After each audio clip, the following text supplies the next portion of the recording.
A shocking advisory from the Secretary of State. It's October 9th, 2024, and these are your headlines. That's right, a new advisory from the Texas Secretary of State's office directs election workers to accept driver's licenses issued to, get this, non-citizens as voter identification, despite the fact that state-issued training materials say they shouldn't be accepted.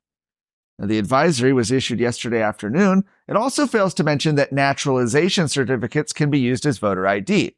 So the Texas Department of Public Safety does issue driver's licenses and personal ID cards to lawfully present non-citizens.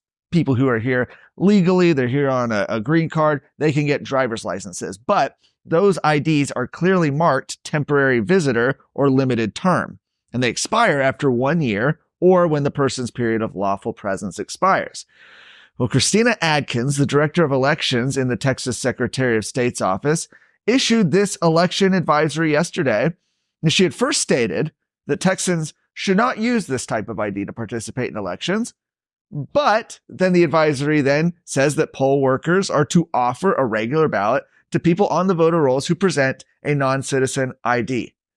Republicans in Denton County had asked state officials for clarification after their local election administrator told poll worker trainees that they should accept voters who present the non-citizen IDs based on what they had heard from the Secretary of State.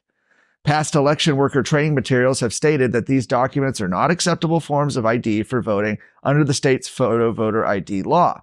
Those would include things like a Texas driver's license issued by the Texas Department of Public Safety, a Texas election ID certificate, Texas personal identification card issued by DPS, Texas handgun license, U.S. military ID card containing a photograph, a U.S. citizenship certificate containing a photograph, or a passport. The advisory adds that if an election judge or clerk has reason to believe a voter is not a U.S. citizen, they may, quote, bring this to the attention of the county voter registrar.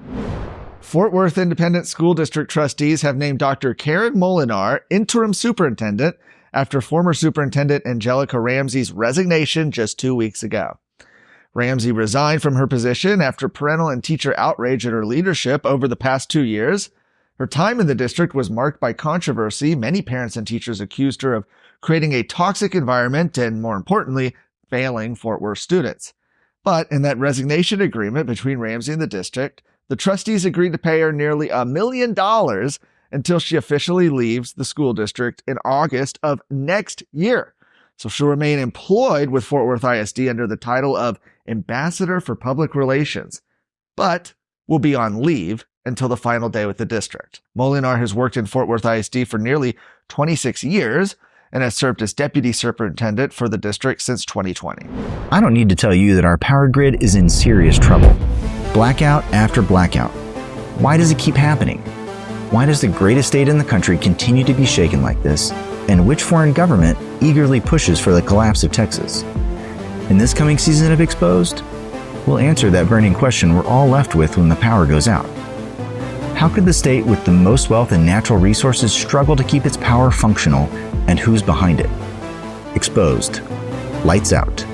A new series by Texas Scorecard, out now wherever you listen to podcasts. In campaign news, a former Democrat member of the Texas Senate is throwing his support behind a Republican for the seat he once held. That'd be former State Senator Eddie Lucio Jr. of Brownsville. He announced his endorsement of Adam Hinojosa in the race against freshman Democrat State Senator Morgan LaMantia, pointing to their shared pro-life values as a key reason behind his endorsement for the South Texas Senate seat. He said that Adams' pro-life stance aligns with mine, the Roman Catholic Church, Texas pro-life Christian churches, pro-life organizations, and he went on to say, I firmly believe, most of Senate District 27's constituents. Adam Hinojosa, meanwhile, expressed gratitude for the endorsement. He described Lucio as a larger-than-life character in the Rio Grande Valley and South Texas. And this race marks a rematch between LaMantia and Hinojosa, who narrowly lost the 2022 election by just 0.19% of the vote, razor thin. Interestingly, at that time in 2022, LaMantia's top donor was Texans for Lawsuit Reform. This cycle, however, that organization is backing Hinojosa. LaMantia did not respond to a request for comment. For more of today's stories, go to TexasScorecard.com.